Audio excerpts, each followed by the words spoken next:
Bonjour et bienvenue sur Expérientiel, le podcast qui propulse la transition du tourisme vers un avenir plus durable et inspirant. Ici, on parle d'un tourisme qui bouge, qui innove. Vous vous demandez comment transformer le tourisme pour en faire un vrai moteur de changement positif, plein de sens et d'opportunités? Vous êtes au bon endroit. On va à la rencontre de celles et ceux qui font bouger les lignes. Des pros passionnés, des jeunes qui osent, des experts qui bousculent les idées reçues, tous unis par un même objectif, rendre le tourisme plus responsable, plus inspirant. Ici, on met en lumière des actions concrètes et des initiatives qui changent la donne. Que vous soyez acteur du tourisme, étudiant ou juste curieux, ce podcast est fait pour vous. Alors inspirez-vous, osez agir et embarquez avec nous dans cette aventure. Je suis François Huette, fondateur d'Expérientiel Production. Ma mission, mettre en avant celles et ceux qui réinventent le tourisme et le monde de l'entreprise avec des podcasts écoactifs. Allez, installez-vous bien, prenez une grande inspiration et c'est parti pour l'interview du jour. Bonjour Justine. Bonjour François. Ça me fait plaisir de te revoir. Oui, tout à fait, c'est partagé. On s'était rencontrés à l'occasion d'une conférence, tous les deux, organisée par la Fédération des offices de tourisme. Comment on peut développer des entreprises beaucoup plus humaines, beaucoup plus humanistes. Et moi, ce qui m'avait interpellé dans ton intervention, c'était que tu nous avais partagé une agence pacifiée. Je dois avouer qu'au départ, ça m'a beaucoup surpris, hein. Mmh. Et puis, je me suis dit, qu'est-ce que c'est? Et quand j'ai entendu l'histoire, je me suis dit, ça, il faut vraiment qu'on le partage. Il faut essaimer ce genre de vision et d'action. Donc, ce que je te propose, tout simplement, c'est de te présenter, nous dire qui tu es, où es-tu et que fais-tu? Donc moi, c'est Justine Louis. Ça fait près de 15 ans que je travaille à l'agence Aix-les-Bains Riviera des Alpes, donc anciennement l'office de tourisme intercommunal, puisque depuis quelques années, on s'est renommé. Nous sommes une agence d'attractivité territoriale et qui avons lancé, il y a maintenant 10 ans, cette marque Aix-les-Bains Riviera des Alpes. Donc aujourd'hui, notre territoire, pour vous le présenter brièvement, ce sont les 28 communes du pourtour du lac du Bourget, situé en Savoie. Et donc, ma mission au sein de cette agence, j'ai un titre un peu particulier puisque je suis la référente de cette stratégie agence pacifiée.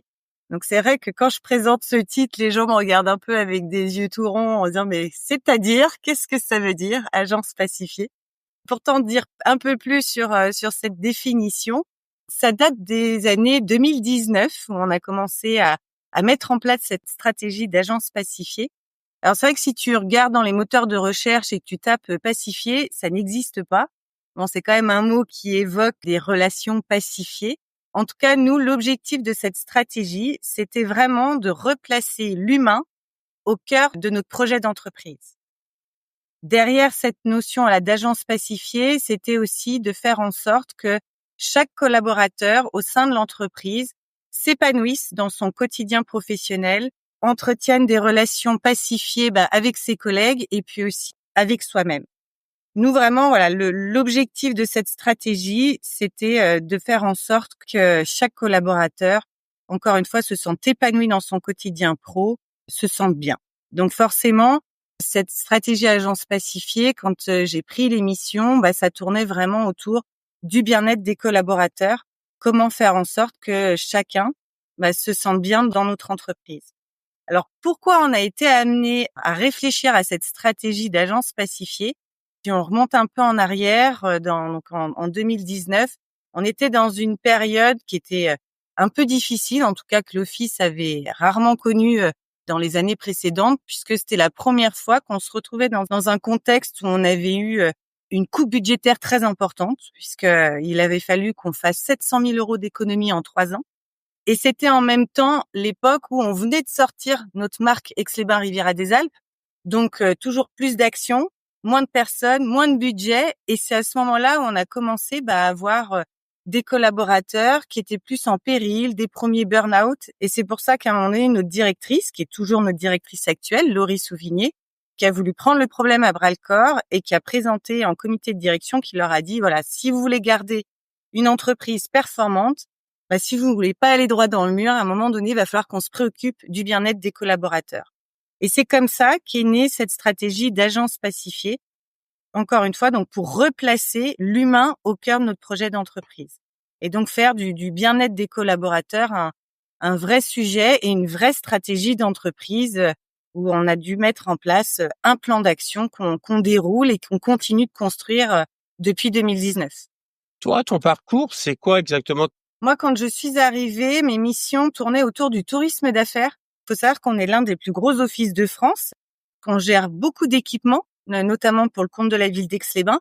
On gère le centre des congrès, le camping. Quand je suis arrivée à l'office, c'était pour des missions autour du tourisme d'affaires et notamment la gestion du centre des congrès à Aix-les-Bains. Et puis, petit à petit, mes missions ont évolué puisque ça fait partie aussi de cette stratégie agence pacifiée. C'est aussi de voir où sont les talents de chacun et de les mettre au service de l'entreprise. J'ai commencé par le tourisme d'affaires et aujourd'hui par ces missions un peu plus RH, bien-être des collaborateurs. Et puis, je participe à d'autres projets au sein de l'agence, comme notamment le centre de formation Aix-Riviera qu'on a créé en 2023 aussi. Et qu'est-ce qui t'a attiré vers ce rôle? Justement, quand en 2019, on a voulu mettre en place cette stratégie agence pacifiée, la première de nos actions, ça a été de proposer à tous les collaborateurs des formations en développement personnel. Parce qu'encore une fois, l'objectif pour nous, c'était de se dire, OK, déjà, la première chose à faire, c'est de donner les outils à chacun pour apprendre à mieux se connaître, comprendre comment chacun on fonctionne, où sont nos forces, où sont nos limites, quel est notre talent. Donc, c'est passé par ces formations de développement personnel. Donc, il n'y avait rien d'obligatoire. C'était pour tous ceux qui le souhaitaient. Et puis, il y a eu plusieurs sortes de formations proposées. On a eu la méthode Écoute ton corps, la pionnière en développement personnel de Lise Bourbeau, qui est une Québécoise. Ça a été une méthode proposée. On a proposé aussi de l'énéagramme, de la processcom, les profils disques. Enfin, voilà, il y a eu plusieurs formations proposées. Et donc, moi, j'ai suivi cette formation avec cette méthode Écoute ton corps. Et il s'avère que ça a été presque une révélation pour moi. Enfin, en tout cas, j'ai adoré cette méthode et j'ai eu envie, du coup, d'aller plus loin, de continuer à me former là-dedans.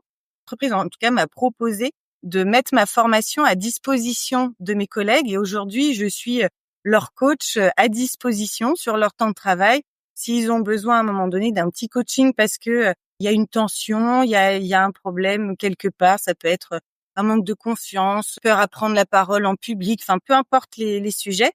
Voilà, aujourd'hui, je suis à leur disposition et puis je propose aussi des ateliers collectifs en interne, des formations en interne aussi, sur tous ces sujets savoir-être ou problèmes de communication, de management, de confiance en soi, de comment gérer ses émotions, enfin voilà, tous ces sujets savoir-être. Donc moi, c'est par justement ces premières formations que l'entreprise a proposées que j'ai commencé à m'intéresser à tout ça et où ça m'a passionnée. Et du coup, voilà, petit à petit, l'entreprise m'a permis de mettre tout ça à profit pour les collaborateurs. Puis petit à petit, d'année en année, cette stratégie agence pacifiée, elle a pris de plus en plus d'ampleur, de plus en plus de projets autour se sont greffés. Donc voilà, c'est comme ça que j'en suis venue à changer de mission. Les auditeurs ne te voient pas, mais moi, je vois que tu rayonnes. Est-ce qu'aujourd'hui, dans ton boulot, tu es épanoui? Complètement. Et c'est vraiment ça l'objectif par ces formations en développement personnel, c'était que chacun trouve aussi un peu où est son talent. Parce que mine de rien, c'est pas toujours simple. On dit, toi, c'est quoi ton talent? Souvent, on se dit, j'en sais rien, ou alors j'ai pas vraiment de talent, enfin, normal. Un talent, c'est intéressant de rappeler ce que c'est. C'est quelque chose d'inné qu'on a en soi, qu'on fait hyper facilement, avec beaucoup de plaisir, et du coup, pour lequel on est hyper performant. Donc forcément, pour une entreprise, plus elle va permettre à ses collaborateurs d'aller trouver leur talent, et quand elle a la possibilité de mettre ce talent au service de l'entreprise, c'est forcément gagnant-gagnant, puisque vous avez des collaborateurs qui sont hyper performants dans un truc qu'ils font en plus avec plaisir et de manière innée. C'est pour ça que souvent on dit qu'on n'a pas forcément conscience de son talent, puisque comme on le fait de manière naturelle, c'est souvent les autres qui viennent nous dire « Oh là là, dis donc, quand je te vois faire ça, ça m'épate, je t'admire pour ça parce que moi, je m'en sentirais vraiment incapable. » c'est comme ça qu'on prend petit à petit conscience de ah oui, c'est vrai que pour moi je le fais avec beaucoup de facilité. C'est comme ça qu'on arrive aussi à repérer un talent. Alors ça veut pas dire que l'entreprise a à chaque fois la possibilité de proposer à chacun de ses collaborateurs de mettre en pratique son talent, mais en tout cas, quand elle le peut, nous en tout cas à l'agence, on essaye de le faire. J'ai plein d'autres exemples aussi à l'agence. Je pense notamment à une collègue, tu vois, qui était dans l'inbound marketing et qui avait un sens de l'esthétique hyper développé. Et quand on a déménagé dans nos nouveaux locaux, plutôt que de passer par un archi d'intérieur, on lui a demandé, est-ce que toi, ça te ferait plaisir de t'occuper de l'aménagement de nos nouveaux locaux? Que tu te choisisses les matériaux, le choix des meubles. Et aujourd'hui, nos locaux, c'est une grande fierté. On aime beaucoup les faire visiter parce qu'à chaque fois, quand on vient dans nos locaux, on lui dit, oh là, mais on a l'impression qu'on est à la maison, c'est hyper convivial chez vous. Et on en est très fiers. Aujourd'hui, cette collaboratrice, elle travaille plus chez nous. Elle vole maintenant de ses propres ailes dans un nouveau métier qui est plus en rapport avec son talent, justement. Et voilà, c'est ça qui est magnifique aussi dans une entreprise, c'est quand elle a la possibilité de le faire, qu'elle puisse le faire. Et puis, je sais que ma directrice, souvent, elle le dit, on n'a pas non plus une volonté absolument de toujours garder ses collaborateurs avec nous, quoi. Quand à un moment donné, un collaborateur, il a trouvé où était son talent, qu'il a besoin de s'épanouir et que c'est ailleurs que chez nous, au contraire, on l'accompagne pour l'aider à aller réaliser son rêve, aller vers ce qu'il veut, quoi.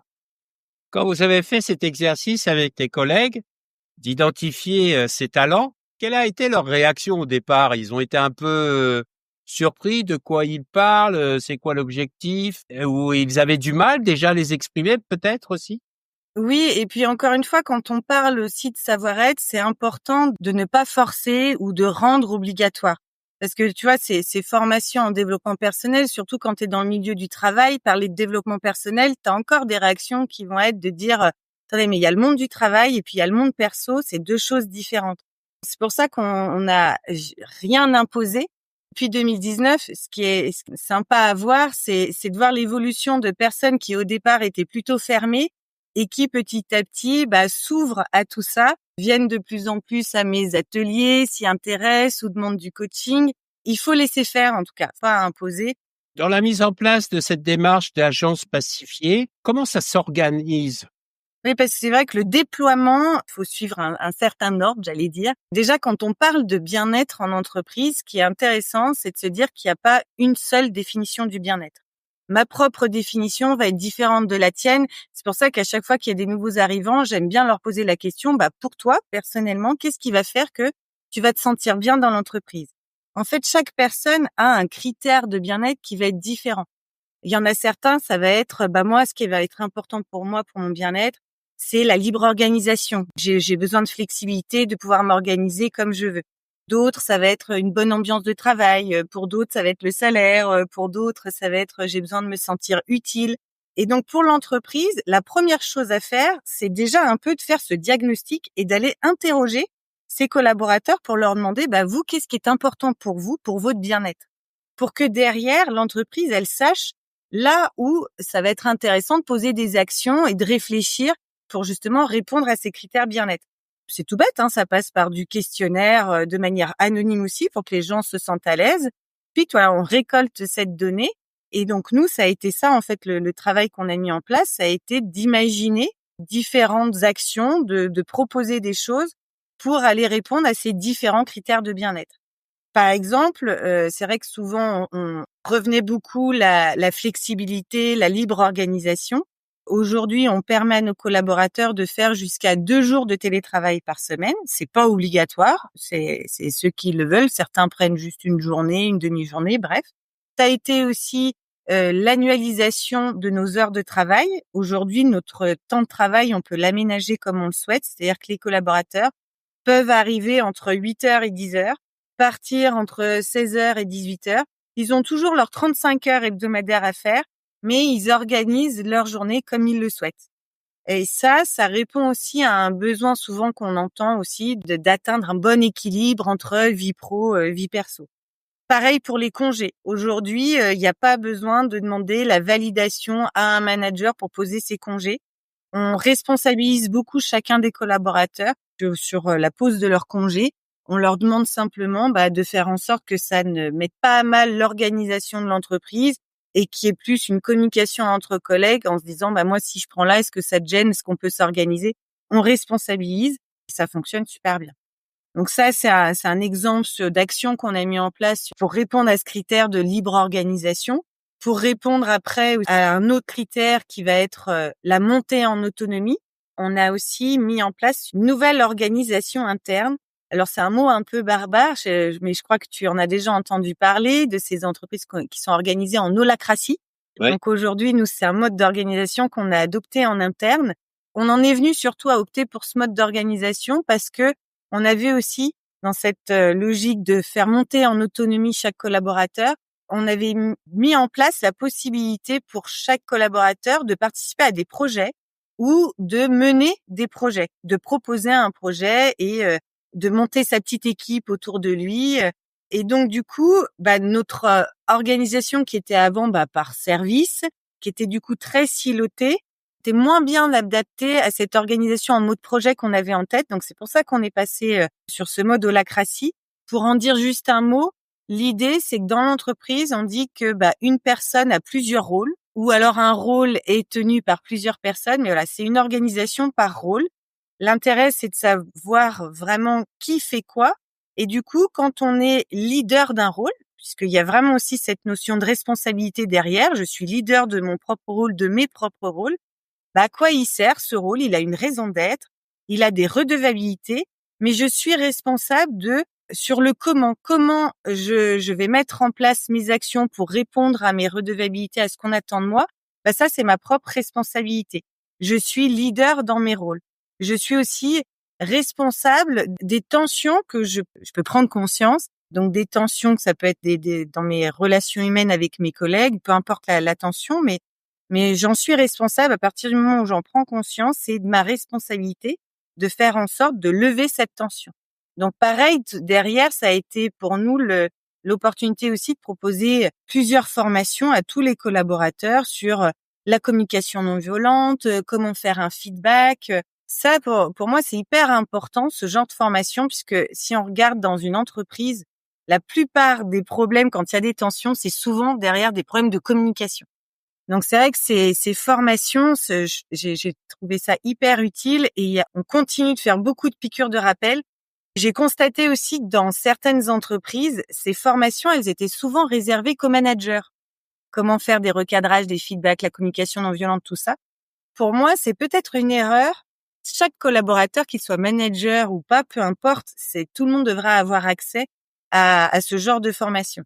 Si je devais donner un conseil aux entreprises, c'est ne le restreignez pas aux managers, proposez-les à tout le monde. Ça devient après une culture d'entreprise. Pour nous, c'était vraiment important aussi qu'on ait toujours les mêmes éléments de langage. Et donc, tout ça, l'holacratie, c'est cette manière de travailler ensemble, de cette montée en autonomie, de responsabiliser chacun. Ça venait aussi répondre à un critère de bien-être. Et là, en parlant responsabilité, ça me permet aussi de dire quelque chose qui est pour moi hyper importante aussi, parce que c'est vrai que quand on est dans une entreprise qui se dit dans le bien-être, pour le bien-être de ses collaborateurs, souvent on peut venir te reprocher là quand vous avez décidé ça, là vous étiez vraiment pas dans le bien-être. C'est important de rappeler que l'entreprise, elle n'est pas responsable du bien-être de ses collaborateurs. Que l'entreprise est là pour proposer des outils pour permettre à ses collaborateurs de mieux comprendre comment ils fonctionnent, où est son bien-être et ce qu'il doit mettre en place pour son bien-être. Mais il faut quand même pas oublier qu'à la base d'une entreprise, c'est d'abord les intérêts de l'entreprise, l'intérêt collectif avant l'intérêt individuel. Bien sûr, quand on peut, on le fait, mais c'est important de rappeler à chacun, tu es responsable de ton bien-être. Donc c'est aussi de pouvoir aussi avoir ce discours-là à un moment donné, si les orientations stratégiques ne te parlent plus et tu as le droit de plus être raccord avec les orientations stratégiques de ton entreprise, c'est à toi aussi d'en prendre les conséquences et de faire un choix sur le fait de rester ou pas. C'est important aussi de responsabiliser chacun quand on parle de bien-être, parce que ce serait trop facile à chaque fois de laisser l'entreprise responsable du bien-être de ses collaborateurs. On est là pour poser de bonnes conditions de travail, d'apporter des outils. Ça reste l'intérêt de l'entreprise d'abord. Quand on passe d'un système organisationnel traditionnel à ce genre d'organisation, Est-ce qu'il y a eu des résistances ou des obstacles et comment vous les avez surmontés? Quand on touche à l'humain, il y a forcément des obstacles parce qu'après on va toucher à des peurs. La peur du changement, et effectivement quand, tu vois, avant de connaître l'holacratie, la première, action, ça avait été de dire: «OK, pour la montée en autonomie, permettre à tout le monde aussi de mener des projets», ça a été de dire: «OK, on supprime les services. Il y a plus de pôle». Et du coup, ça fait naître des angoisses de certains de se dire: «Mais alors du coup, qui décide quoi? Qui fait quoi?» Enfin, il y a eu un grand moment de flottement. Donc c'est pour ça que c'est hyper important de rester toujours à l'écoute des collaborateurs, de leur permettre de s'exprimer, de les écouter et forcément après aussi, de se remettre en question et d'avoir une belle capacité aussi à rebondir, à être réactif et à se réadapter. Et nous, l'holacratie, ça a été justement une réponse au fait que, OK, on vous fait péter tous les services, mais là, on a bien vu que ça avait généré de la peur et que les gens, certains étaient un peu perdus. Donc l'holacratie a permis justement de remettre du cadre, puisque c'est vrai que pour nous, ça répondait aussi à un autre critère de bien-être, le fait de rapporter du sens et de faire en sorte que les gens se sentent utiles et impliqués dans l'entreprise. Donc c'est vrai qu'on parle beaucoup de management participatif. On a très vite mis en place des réunions de co-construction où prôner l'intelligence collective, mais jusqu'à quel point? Et on s'est vite aussi rendu compte qu'en fait, on avait toujours besoin de cadre et c'est pas parce que on passe à un management participatif qu'on n'a plus besoin de cadre. Au contraire, on a vraiment pris conscience, en fait, qu'il y avait du bon et du moins bon, à la fois dans le participatif et à la fois dans le directif. Et on s'est dit, en fait, on n'a pas à choisir entre l'un ou l'autre, on a besoin des deux. Pour nous, l'holacratie, ça a vraiment été une réponse à ça, de se dire, il y a besoin du participatif, il y a de la co-construction, on permet à chacun de mener des projets, mais en même temps, dans l'holacratie, tu sais, il y a 5 articles. Nous, on a opté pour les 3 premiers, pas pour le 4 et le 5, parce que justement, on avait encore besoin de directifs. Et si tu veux, pour simplifier un peu notre organisation, aujourd'hui, on est dans le participatif, mais à un moment donné, quand il faut trancher, on a la direction qui est là pour trancher et pour donner les orientations. Et mine de rien, ça rassure aussi beaucoup. Et donc voilà, c'est un exemple comment on s'est réadapté au fait on a voulu partir un peu en mode projet, faire péter tous les pôles, et puis on a vu que ça avait généré des peurs, donc on a ramené du cadre, on a ramené du directif grâce à l'holacratie. C'est important de rester toujours à l'écoute et du coup d'avoir aussi des temps, ou en tout cas des personnes en interne qui sont là pour être à l'écoute et pour permettre à chacun de s'exprimer librement. Et les 3 articles auxquels tu fais référence, c'est lesquels? C'est les articles de base qui vont t'expliquer qu'est-ce qu'un rôle, la raison d'être d'un rôle, les redevabilités, les devoirs de coopération, la transparence, les accords relationnels. Il y a un jargon un peu spécifique avec l'holacratie, mais voilà, nous ça nous parlait beaucoup parce que c'est encore une fois c'est une organisation qui place aussi l'humain cœur de l'entreprise. C'est pour ça que ça nous a beaucoup parlé et qui responsabilise aussi. Je comprends bien, au départ, vous avez quand même fait un gros travail sur quelle est la raison d'être de Oui. l'agence. Oui, ça vient aussi répondre à ce critère de bien-être de certains, de savoir mais à quoi on sert à l'agence, quelle est notre vision, à quoi on contribue pour le monde. Et donc ça aussi, on s'était fait accompagner par 2 consultants. On avait proposé à ceux qui avaient envie de participer de venir à ces réunions de co-construction pour définir la raison d'être de notre entreprise. À quoi nous contribuons, pour définir aussi les valeurs de notre entreprise. Ça, c'est pareil, c'est quelque chose, c'est pas notre comité stratégique avec la direction qui s'est enfermé dans un bureau pour pondre ça. C'est forcément pour embarquer tout le monde et amener du sens.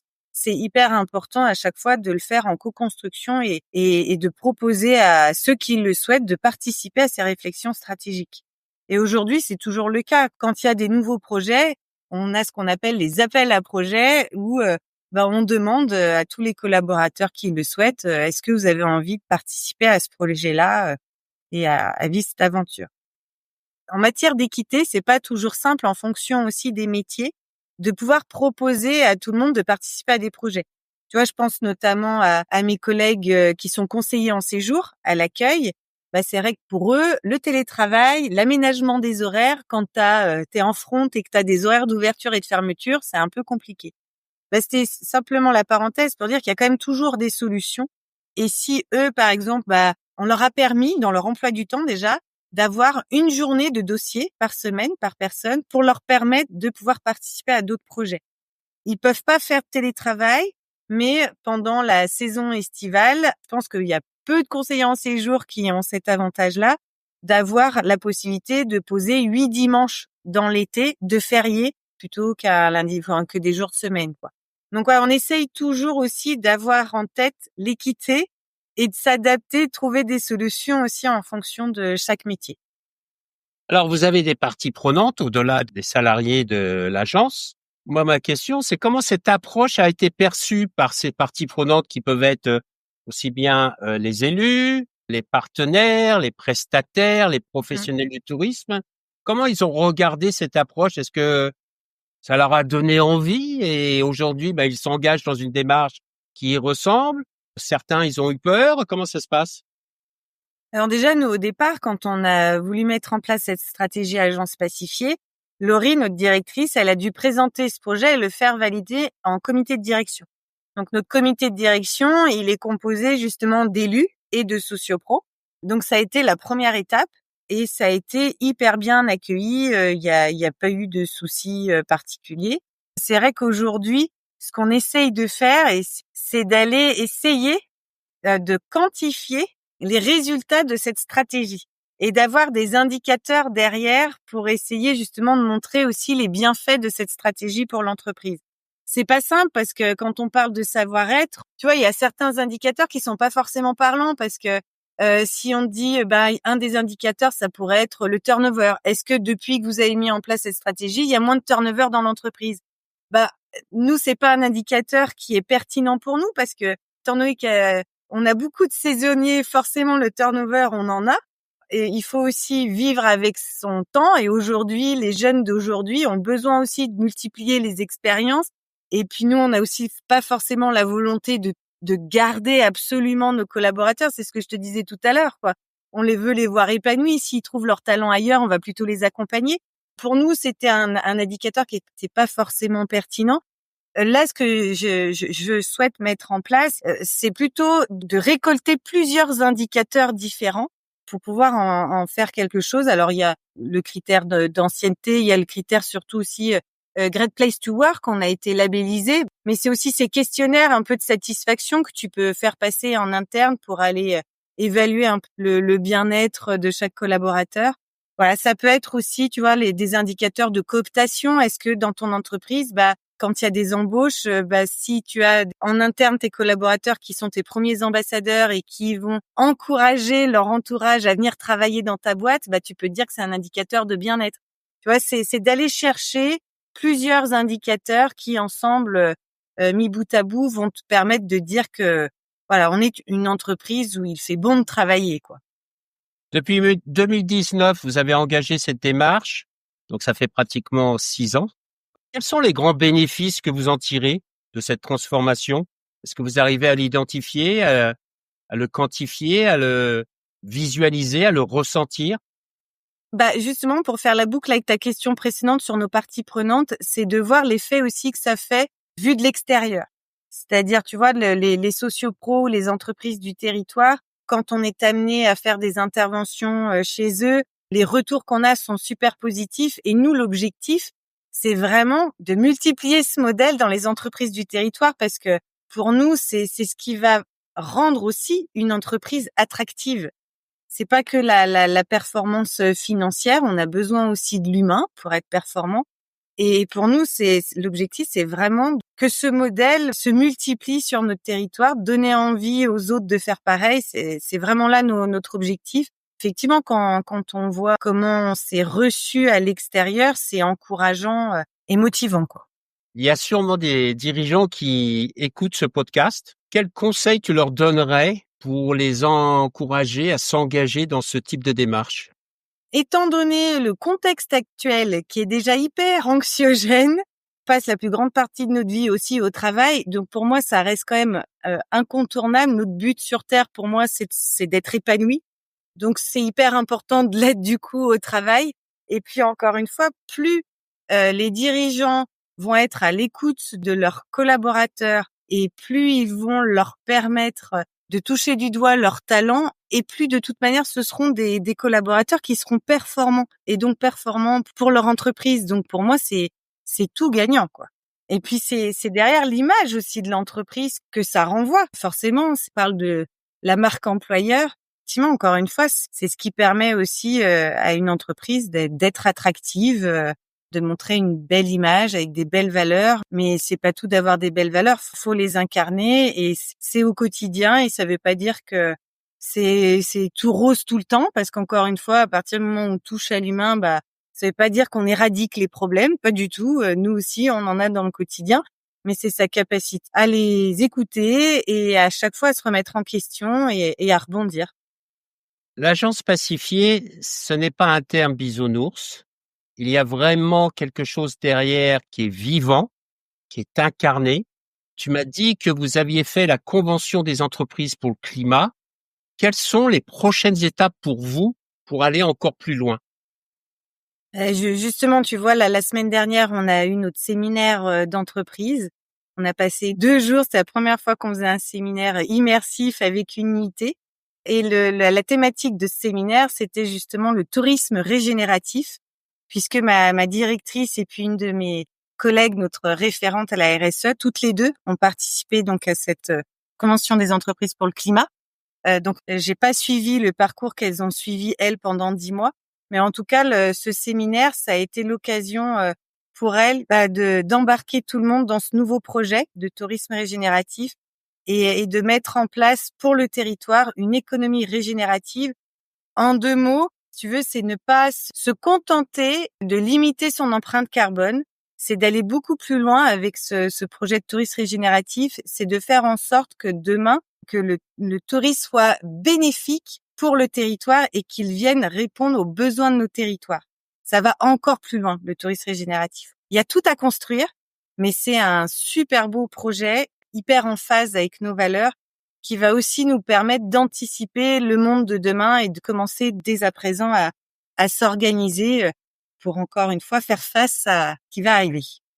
Ce que je trouve intéressant dans votre démarche, c'est que vous êtes parti du cœur de l'organisation avec les équipes et Ouais. progressivement vous vous ouvrez sur votre environnement, sur votre monde Mmh. et vous réfléchissez vraiment à comment avoir non seulement moins d'impact, mais le plus d'impact positif. Oui.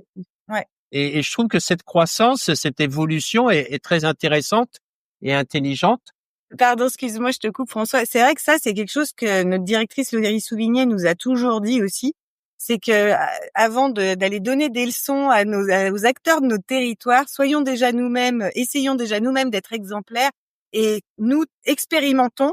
Et comme ça, on voit aussi les écueils, on sera de meilleurs conseils aussi pour les autres.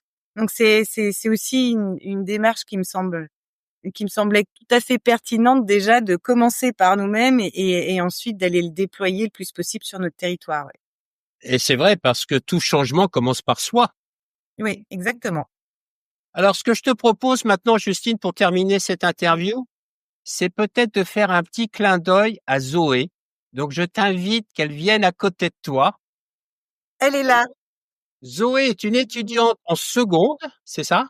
Oui, Et tu c'est fais un ça. stage au sein de l'agence d'Aix-les-Bains. Alors, comment tu as vécu cette expérience après tout ce que vient de raconter Justine? Je sais que c'est ton premier Et jour, mais là, Ouais. Justine vient de raconter un peu la dynamique de l'agence. Comment ça te fait réagir, toi? je suis très contente d'avoir entendu tout ça parce que ça m'en a fait apprendre beaucoup plus sur le travail de Justine et sur l'agence. Et ça me donne particulièrement envie d'en voir plus encore pendant cette semaine. Et voilà, je suis très contente d'être ici. Donc c'est Et bien. tu avais déjà entendu parler d'une entreprise pacifiée? Pas du tout.